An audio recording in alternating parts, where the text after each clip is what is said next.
Hello, welcome to Ethics in Research lecture.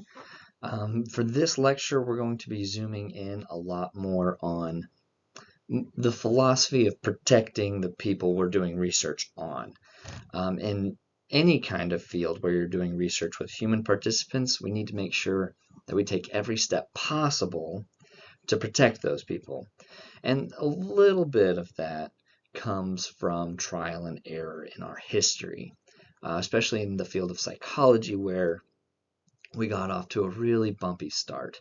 But our ethics is not only informed by psychology's history, but also by the history of other medical fields. We share a lot of ethics codes and ethics practice. So we're going to jump into a little bit of all of these places to help understand how we as researchers can take care of those that we're trying to learn from. So let's start with some basic definitions first. Research ethics is a set of principles guiding the conduct of research to ensure integrity, accuracy, and respect for subjects. We have found that with higher ethics comes cleaner, better research design as well, so that's very important. That focus on the well-being of research participants has become a way to defend researchers with a bias from those they're practicing on. Which is why ethics matters ultimately. It protects the dignity and rights of the people we're working with and on. It helps us kind of, as researchers, take this place of humility, recognizing that we are blessed or honored to have these people offer themselves up in the name of our research. That's a gift. So an ethics code kind of helps put us in that perspective as well. It also ensures credibility and public trust. If there's this stigma or belief that doing research with a psychologist is dangerous, you're never going to get a lot of participants, which means your research is going to suffer. So keeping that public trust is really important for good science, and that credibility is important for making sure that what we learn in our scientific field gets taken seriously out in the public square as well, and prevents misconduct and promotes the pursuit of knowledge responsibly. Science is on its own just a method of learning. So we need a bit of philosophy, a bit of understanding between one another to kind of move from just a tool to a tool that is being used well for lots of people. So now let's get in a little bit to the history of psychology and the history of a few other medicine fields that kind of lead us up to this question of why do we need ethics in our field? Why do I need ethics for my tiny little research student study?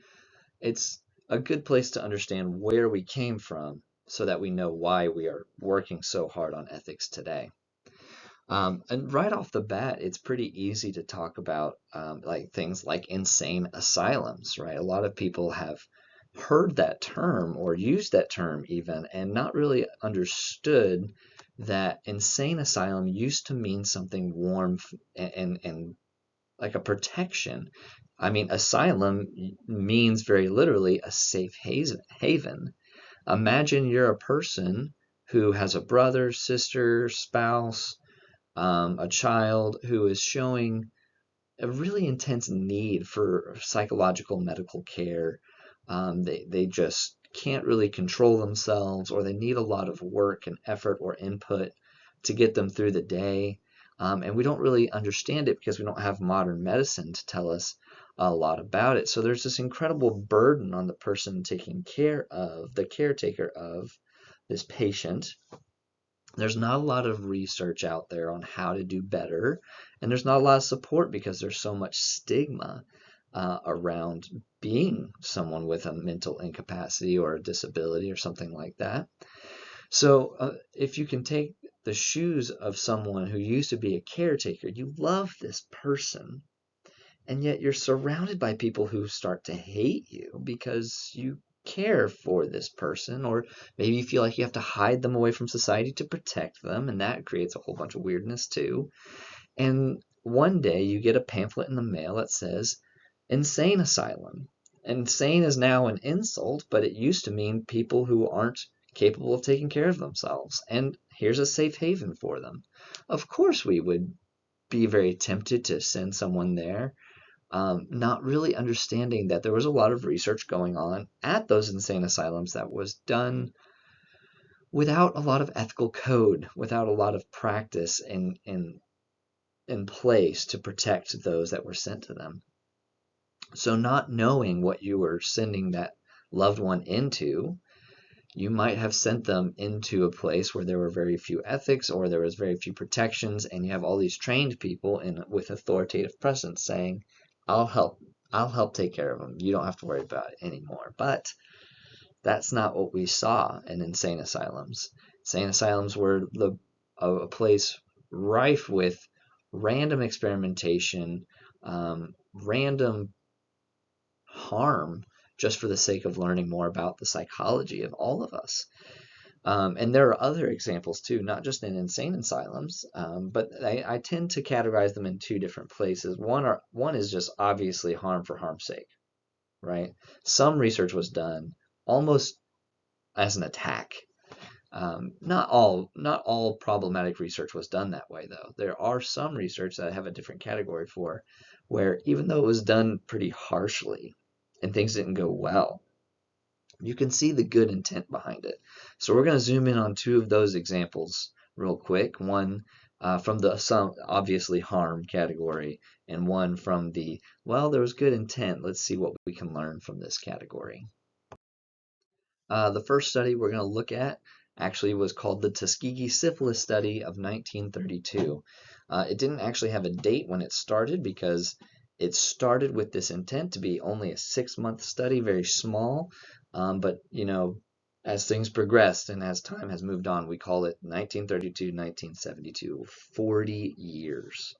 The United States Public Health and the Center of Disease Control, CDC, very big government official bodies, wanted to research the effects of penicillin on syphilis. Syphilis was, and still is, a very broad, problematic disease. So penicillin just coming out and getting tested in all these new ways on human subjects was pretty exciting. Wondering how far can we heal people? How far can the disease go before we can't help them anymore was a very important question. But how they went about it was really harsh. So the question of how late can this syphilis go before penicillin stops working is worth asking. But they went about it by going to the men of Macon County and saying, hey, let us inject you with syphilis, and we will monitor its progress on you. And at the end of 6 months, we will treat you as best as we can and get it out of there so it doesn't affect the rest of your life. For free, obviously. All of this for free. And after this 6-month study, we'll give you more free medical treatment like a checkup for free every year or something like that for the rest of your life. Because this is a big ask, right? This is a big ask. Can I inject you with a life-threatening disease and just to see what it does to you? So there was a big reward for that. And the men of Macon County, several hundred of them, said, yes, I could really use the free medical care for me or my loved one or something like that. And this is only 6 months of my life, and you said that you're definitely going to treat me at the end of it. I will do that. Well, 5 months went by, and funding from the government slowly dwindled down.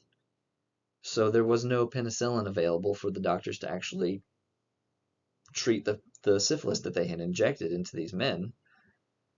And month after month, the funding kept getting pushed back. And eventually, after about a year, the government said, we're actually not going to treat these men.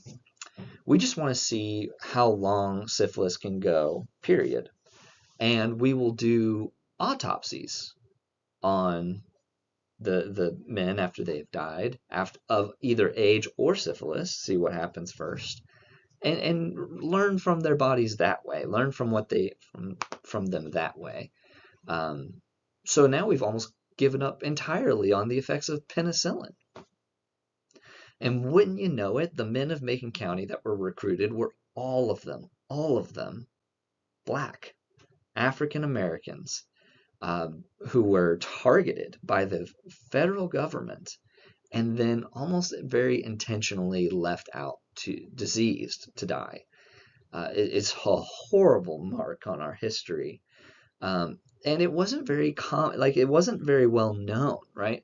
When they started talking about the syphilis study in 1932, a lot of other entities, a lot of other doctors around the project were like, okay, that sounds like a pretty solid question. Let you guys get to it. And then they never really heard about the results. 10, 20, 30 years later, they kind of forget about it, right? And a lot of the doctors who were working on it also forgot about it and said, I can't be a part of this, and left. And just left, leaving the men of Macon County to survive on their own, not only without the free medical treatment that they were promised, but now with syphilis. And not a really good education on what syphilis is. So they bring it back into their homes. Now, a lot of them were married, um, and spread it even further into the communities. The easy number to find is more than 200 men of Macon County died directly from the syphilis report, but the number of people who died indirectly is very hard to quantify and not very well researched. It's a very sad, horrible time that had a lot of whiplash in our society, in our medical circles, who starting to ask this question: wait, why was this allowed to happen? Why did we let this happen to real people who are very important? And how can we prevent it from happening again? Another experiment that we're looking at is more rooted in psychology, in the field of psychology itself. We're going to look at the Little Albert fear conditioning experiment in 1920. So we had Watson and Rayner over at Johns Hopkins, very interested in learning about classical conditioning, how people learn to tie one stimulus to one response, so how our brains and bodies learn to react to the world around us. And that's a field that closely followed after Ivan Pavlov's study with the bells and the dogs and the drooling, those very popular experiments. Following in those footsteps, Watson and Rayner wanted to learn more about how humans learn. So they had some research questions about, can fear be conditioned at a young age, instead of just something that we think is genetic. Some people are born scared and some people aren't. They're asking the question, is that something we learn, right? Then they ask the follow-up question, will that fear response extend or generalize out to other stimulus? So if we make someone afraid of this, are they also afraid of other things related to this? And then they've had this final question of how long until that fear response decays on its own and goes away? Or is this just a lifelong thing? So Little Albert isn't actually the kid's name that they used. There's still some argument about the kid's name. The Little Albert was really just a moniker to protect the identity of the child. The child was about 8 months old when they got started, and what they would do is they would put a small white lab rat, in with the child. The kid was safe, and the caretaker was there. And at first, the kid is like, "Oh, this is an interesting little mouse." And then they would hit a bell or a piece of metal really loud, creating a very startling noise and scaring the child every time the mouse touched the child or every time the child touched the mouse. Bang! And they're trying to condition that fear response with the mouse, right? And they were successful. They were successful. They learned that children can learn fear responses to a specific neutral stimulus, right? And after one or two trials, and they spread these out over weeks. They didn't want to just sit there and subject the child to fear for hours on end, right? They spread the first couple of trials out by a couple of weeks. And they learned that the kid, when you put the mouse down next to him without hitting the bell or hitting the metal, would still have a fear response, even without the metal, right? So we have successfully conditioned a fear response to the mouse, even though the mouse itself is not making a noise, not a big noise at least. But without any extra help, they've started to see that Little Albert would respond bigger and bigger to the mouse. So it's not like he got annoyed and afraid and would cry a little bit and frown and would do some crawling away from the mouse at first. But over time, even though they're not hitting the bell anymore, they stopped that. Over time, the mouse getting closer would have an even bigger reaction than little Albert. He felt like he couldn't get away, and he'd get freaked out further and screaming instead of just crying. Now we're screaming, and things got worse and worse. He worsened himself all on his own. His fear did extend to many things, not just the mouse, but pretty much anything white and fuzzy, all the way out to a man with a white beard, right? A Santa Claus kind of figure, where other children had very much liked it. Some people even say that little Albert liked Santa Claus or Grandpa Beards. Started having this insane fear response to those things. Um, and then about 4 months into all of this work, the caretaker said, "I'm out. I'm out. You keep scaring this child. You keep making him things worse." He's starting at the beginning of this at 8 months old. Little Albert was a normal child, not afraid of most things. And now he's afraid of pretty much any white fuzzy thing, and that's starting to broaden out away from fuzzy and away from white. Now he's just afraid of most things, period. So sadly, Watson and Rayner didn't even get a chance to try and decondition the fear response. They didn't get a chance to uh, take the fear response and replace it or decay it on purpose. Um, and here's where all the hearsay kind of pours in. Watson and Rayner say, "We always planned on deconditioning little Albert." The caretaker says they never wanted to decondition little Albert and get rid of his fear. They didn't even know how. And who's right, who's wrong, it was so long ago, it's hard to really know. But the point is, little Albert's condition, what he went through, and making sure that he had the best in mind for little Albert were all things that could have been prevented. And there's also some hearsay that little Albert went on to just have a panic attack, a panic disorder, um, for the rest of his life. But that's more hearsay than it is something we know for sure. But the question still stands: how could have Watson and Rayner more ethically approached these research questions? And that's why we talk about these studies, is so that we can see that even in the design's conception, which was kind of innocent, and Watson and Rayner weren't out to hurt anybody, they still ended up doing harm by accident because they weren't more cautious. So how can we as researchers be more cautious to prevent harm further in the future? And that's why we're talking about it, these things in our research methods class. So over the years, ethics has kind of been moving its way in from the sides, from different angles, mostly from individual places, right? One or two doctors saying, no, we should behave this way as scientists, no, we should behave this way as scientists.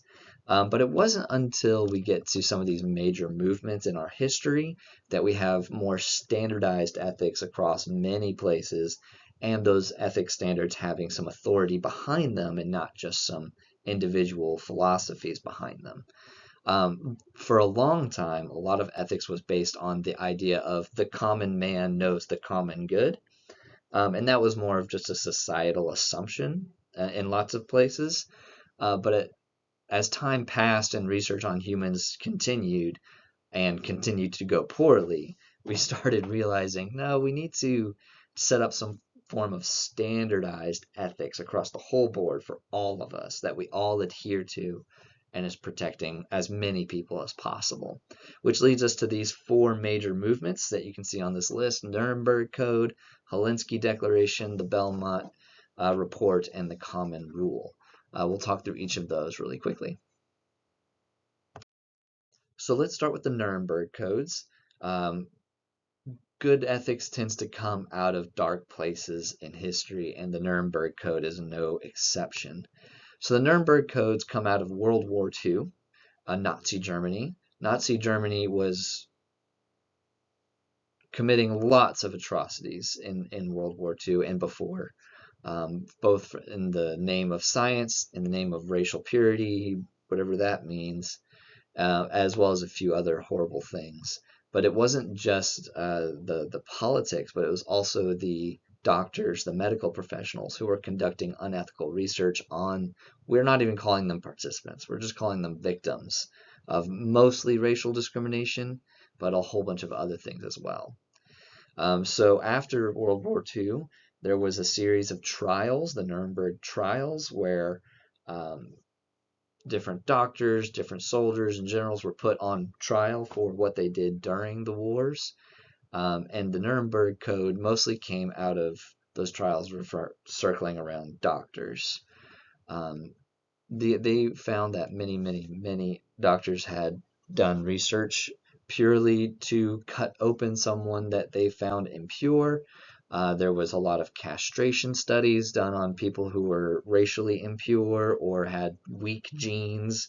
If you had an anxiety disorder, you were on that list. If you were same-sex attracted, you were on that list. And there was a lot of horrible things going on, all in the name of science. Um, and through these trials, we came to a place where medical professionals wanted to create a code in response to all of these things to prevent this from happening again. To prevent this from happening again. And these are the 10 major tenets that came from that. But mostly what you'll see over and over is voluntary consent, voluntary consent. Um, and a lot of things pointed more directly at the Nazi Germany, not really doctors throughout time, but just Nazi Germany. Um, Still, this was a good place for ethics to start. It was one of the first places we see ethics and research dealing with human subjects as a very authoritative presence. A lot of people agreed on the Nuremberg Codes. A lot of people started using the Nuremberg Codes as far and wide as they could. Even though it needed some more revision and more nuancing in the future, it was a great place to start. It was a great place to start. It helps us ask that question, how do we avoid doing harm in our research? How do we make sure that even I don't commit accidental harm in my research? And that's why you can see things like number four, avoid unnecessary harm. This especially was important for American insane asylums, where American insane asylums were trying to electrocute people into a calmer state, which, deep brain electrolysis does have a place, but the way they were doing it was basically just hooking people up to car amps, car batteries, and seeing what would happen. Let's just shock them first and then see what happens. So the Nuremberg Code would come back and say, no, no, no, that's unnecessary harm. You have to be able to make a good argument for why that's happening first before you just start shocking people. Um, but there was also a lot of uh, like leveling the playing field for who's doing research. You can't just say an intern is able to cut someone open. An intern can't just conduct research. It has to be people with qualifications. Participants should feel that they can opt out whenever. If they feel unsafe, or if they feel scared, or if they feel targeted, or if they just start feeling sick, they should be able to opt out whenever they feel like that would prevent that research would prevent them from thriving. So you can hear how the language is really pointed at Nazi Germany. That being said, a lot of Nazi German scientists and medical professionals still made their way into the professional sphere of America, bringing with them all their biases that we still feel the impact of today. The Nuremberg Codes kind of has this uh, place of honor as the first ethics code, but it didn't have a lot of backing up in the sense of what happens when someone breaks it, you know. But it was a great place to start nonetheless. So let's fast forward 20 years. So the Nuremberg trials were happening from the 40s to the 50s. Um, but from that point, the next step was starting to happen. So we see the Helsinki Declaration come next. So in 1964, the World Medical Association set ethical principles regarding human experimentation. While the Nuremberg Codes were a great start, there was room for clarification and unification between the countries. So this is really important because now we have this big association making a declaration saying this is how medical professionals should behave, right? And they use the Nuremberg codes as a basis for a lot of things, right? So that's why we like the Nuremberg Code so much, because it got the Helsinki Declaration started, and now the Helsinki Declaration has a lot more authority to say yay or nay. This is what should or should not be, um, and they also introduce concepts that are very, very important, as like the introduction of the idea of having a committee at each institution solely there to look over the ethics of all the research being done, which later becomes the Institutional Review Board, which we'll talk about in a bit more later. But this declaration also nuanced different parts of consent. So the Nuremberg Code really pushes down that if someone can't consent, they cannot be a research participant. And that's really important, and I think that's a great start. But also, what happens if there's someone who's kind of rendered mute by their psychological state or their physical state, or they need a lot of support or help throughout the day, and you have some safe, good research, you have good research questions you want to ask these kinds of people, this population. Well, if they can't consent for themselves, you can't ask them. So it was the Helsinki Declaration that came back and said, well, if they have an advocate or a guardian or a caretaker that can say yay or nay, that will also count, as long as the rest of the research is quite ethical. So now we're including more populations into our research, which means our research can broaden out a bit further, and we have some protections for those vulnerable populations starting to rise to the surface. It wasn't super well fleshed out in the first Helsinki Declaration, but in follow-up revisions, the World Medical Association has set up good vulnerable population protections, and they weren't really there at the beginning. There were other ethics in place that they thought would fall back, that would be a good fallback, but now we're being more clear and upfront about vulnerable populations too. But this Helsinki Declaration was a big step because now we have a lot of authority behind what we're saying, right? Technically, an institution doesn't have to listen to them, but the World Medical Association is hard to argue with. It's really hard to argue with. So, and that authority actually brings with it a lot of protection, a lot of protection. Next up, we have the Belmont Report. The Belmont Report was in response to the Tuskegee syphilis study, right? So remember, the Tuskegee syphilis study started in the 1930s, right? That's when the Nuremberg Code started also, like we're all in that same vicinity. But the Tuskegee syphilis study went all the way to 1972, 40 years later. And we find out that all of these horrible things have happened to these men. Even though we have the Helsinki Declaration, even though we have the Nuremberg Codes, the Belmont, this syphilis study comes out, and we have the National Commission for the Protection of Human Subjects and of Biomedical and Behavioral Research. I know it's a mouthful, but that department comes out and says, we need to find out why this happened. We need to find out how to keep it from happening again in the future. We need a stronger ethics code, or we need a better understanding of our ethics code, right? And sure enough, that's what they go do. We have a team of about 11 people, and their names I don't have here. It's not super important for research methods at this level, but if you need it later, we can talk about it. But we have this team of people who sit down and they read through as many different ethics codes as they can find. They read through as many research articles as they can find, and they make this big report. And they kind of split up the work, and they come to a consensus and say, here are the 3 major tenets that are positive that ethics should be aiming for. So far, a lot of ethics codes have been a prevention, like don't do this, don't do that, don't do this, don't do that, with some kind of positive, please do this, please do that. But the Belmont report more heavily emphasizes, no, this is what you should always do every time. So not just saying don't do this, but now we're also including please do this. And this is important, right? This is something to have notes on. This is something to keep with you for a long time in this Belmont report.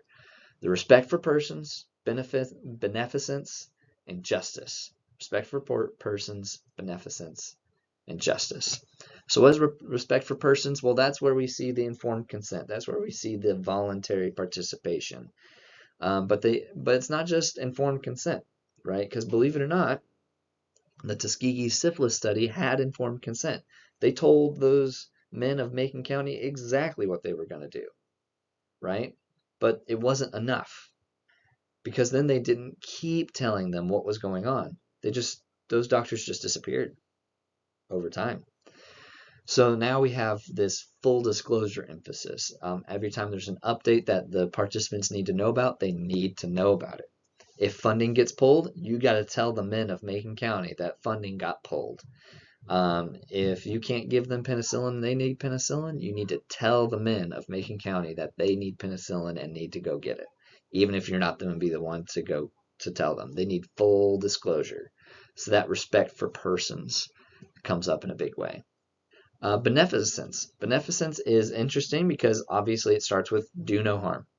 If your research could possibly hurt someone, find a way to ask that question or do that study where you don't put harm on someone, physical or mental. Well, beneficence is interesting because it also says maximize benefits.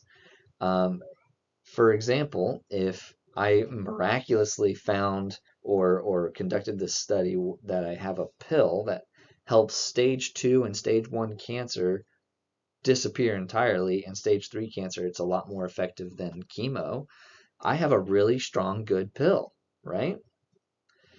But the way I went about doing that study was I had my control group that did not take the pill, and I had the group that did take the pill. At the end of my study, what happens to my control group? My control group who did not take the pill still might have cancer. What happens to them? Well, my beneficence obligation would be, if I know my pill works, I got to make sure that they have a chance at it too.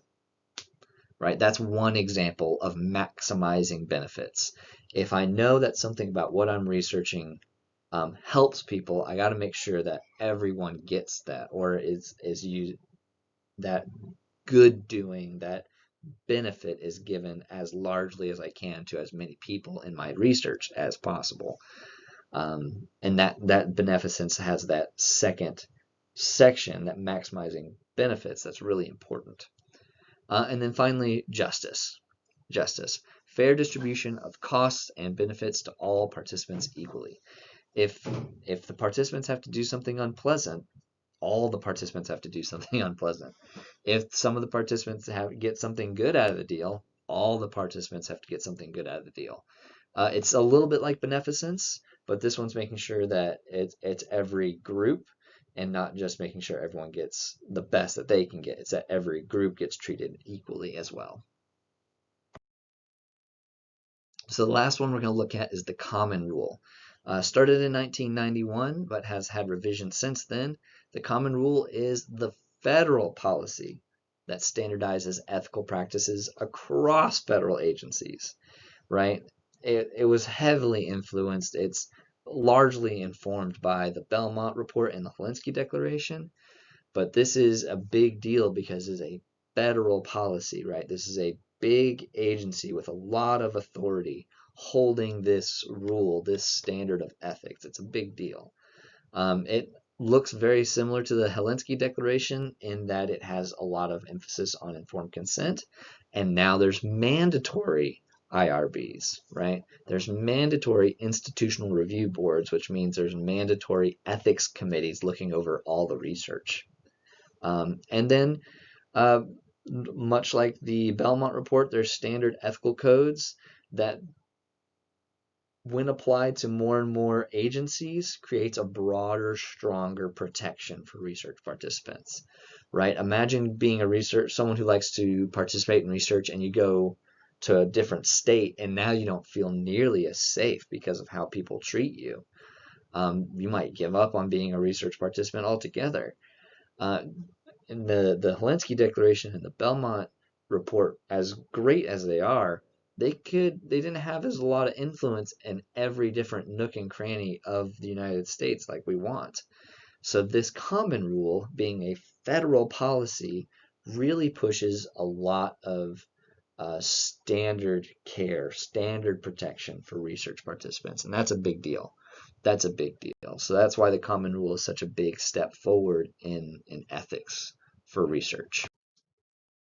So let's zoom in a little bit on informed consent, right? We've used that word a dozen times by now, but what is it and why is it so important?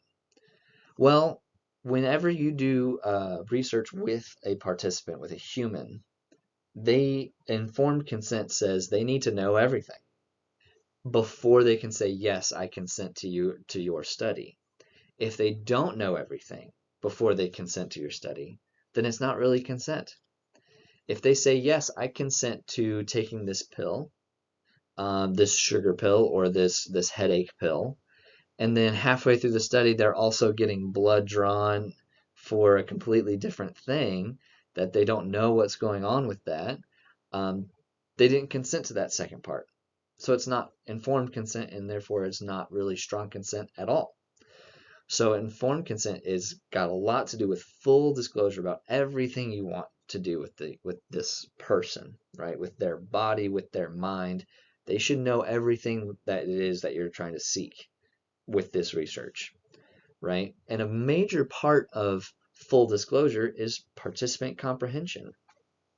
What does that mean? Well, it means here you are learning a lot of really big words in class, and not just this class, a lot of classes. You're learning a lot about a lot of things. But someone who did not go to undergraduate or graduate school, or they never did research before, they're just a participant to pick up an extra 20 bucks or a free coffee or whatever it is you're offering, they may not know half the terms or more of the terms that you use. So if your informed consent looks like a big stack of syllable words, and your participant really only understands one or two of them, that's still not informed consent. They still don't fully know what's going on, and because they don't fully know what's going on, it's not consent. It's not consent. So you could read to them everything that it is you plan on doing, but if they only track with half of what you're saying, because of education or a language barrier, or if you're working with someone who's got a learning disability, there's lots of reasons participant comprehension could be different. I mean, heck, even cultural slang could be a big reason participant comprehension can be muddy or difficult. If they don't fully comprehend what you're asking of them, you do not have full informed consent. So that full participant comprehension is a really big protective layer to keeping participants coming in and making sure that they know what's going on before you freak them out with a big electroshock, right? Depending on what it is you're trying to research. You don't want to scare them and say, oh yeah, by the way, when we take a picture of your brain, we're using an MRI machine. Oh, you're claustrophobic?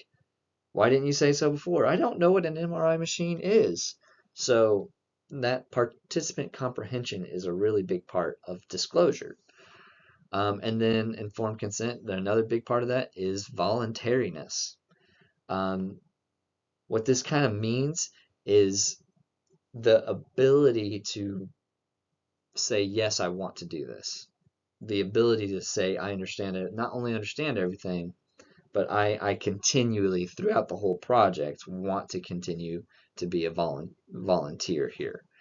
So some studies use deception, and if someone's unaware of that deception, uh, they might not feel comfortable with it, and then the moment you debrief them, they might be like, whoa, I didn't volunteer to be deceived. Um, so using deception is a big ask, and we'll talk about that later too. But that voluntariness is that element of, can I continually give my consent this whole time? And then privacy versus confidentiality. Confidentiality is slightly different from privacy. Privacy is that which I know to me, and confidentiality is that which is about me that is not shared, right? So obviously, if I, the researcher, am asking questions, I'm going to have information about you after that, but only I should know. I'm not going to go walking out to the street and go, did you see this? You see what so-and-so said here? This is crazy. That is breaking confidentiality. Privacy is really the only person who needs to know it is the participant. I, the researcher, don't need to know it nearly as much. This is just for their privacy. I don't need to inhibit their privacy. I don't need to intrude on their privacy. And confidentiality is that which we share, that knowledge that we share about one another, that is not being passed on. And that confidentiality, we could spend whole lectures on just talking about confidentiality. And you may, in the future, if you continue doing research, get some of those lectures and conversations too. Let's move on to vulnerable populations. Our research often takes us to those who are suffering greatly, or to those of us who need advocates in life. And because of that, there's a special protection for those we call vulnerable populations, vulnerable peoples. Why is it so important to treat vulnerable peoples differently or more carefully than the rest, right? Well, here's a quick example. If I wanted to research low socioeconomic status, and I wanted participants, and I didn't think about it, and I was like, well, I'll offer $100 for everyone who comes to my study. Well, those in low socioeconomic statuses really feel that financial pressure differently, right? So they may be more likely to say yes when they don't feel comfortable. They may be more likely to go along with the flow when they don't feel comfortable or safe, because they need the money, or they think they need the money really bad. And so that vulnerable population needs to be protected a little bit differently and approached a little differently, because even though it's a beneficence to be like, yeah, I'm giving everyone $100 for my research, I'm trying to maximize the output of my research, I'm trying to maximize the good I'm doing with my research, you might end up accidentally taking advantage of some folks who are vulnerable to financial stress, right? And that's one example. There's a lot of other examples of people who might feel pressured or more like they have to do this, and in other situations too, right? So if someone's trying to study race at an institution that's mostly white students, there might be a pressure on not just the student that's of a different ethnicity than white, but there might be a pressure on all the other students who are white not to participate. So you got to be careful when it comes to vulnerable populations and vulnerable people, how you go about asking questions, how you go about sampling populations, how you go about taking in participants in the first place, and making sure that when they are there, they're getting the full human dignity that they can. Other vulnerable populations include animals, right? Animal ethics is something that often gets forgotten about in these ethics conversations, but it's really important. These animals have often nobody to advocate for them about what they're experiencing or not experiencing, what's good for their bodies, what's not good for their bodies. So how do we set up our research design in a way that still takes care of these animals? And wouldn't you know it, the higher the animal ethics is in a research institution, the cleaner the data tends to be. Especially if you're doing blood draw, if your animals are always stressed, that's going to change the chemistry of the blood.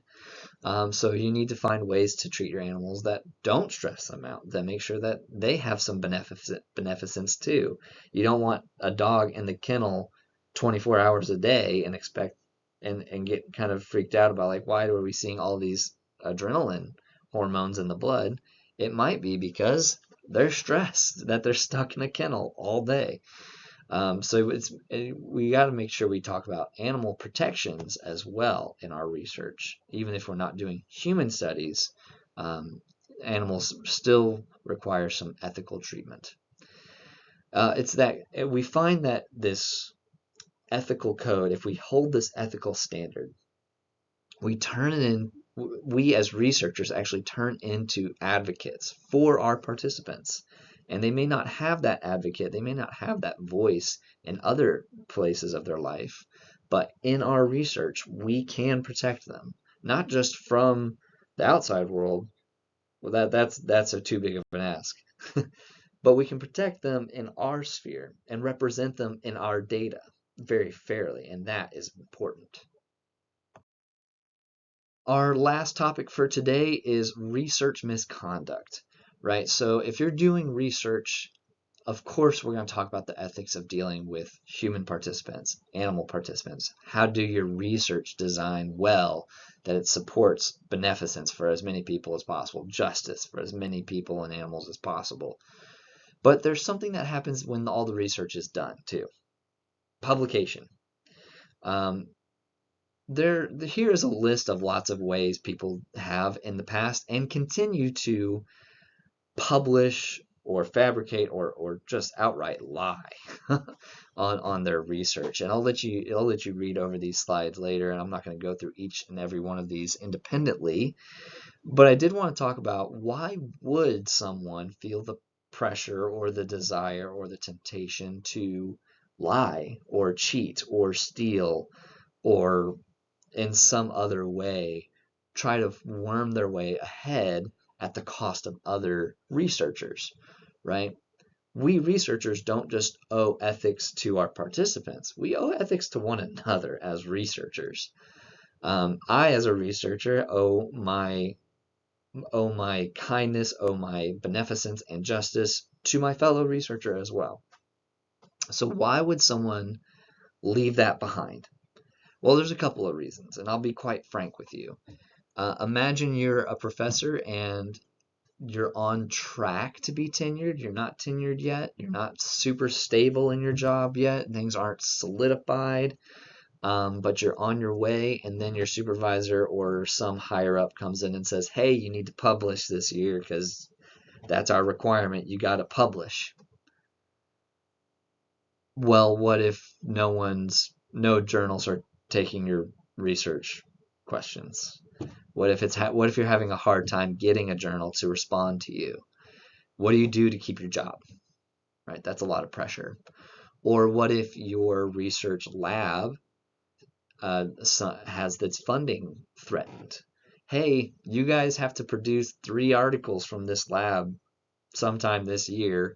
Oh, and make sure so and so has a first name on at least one of them.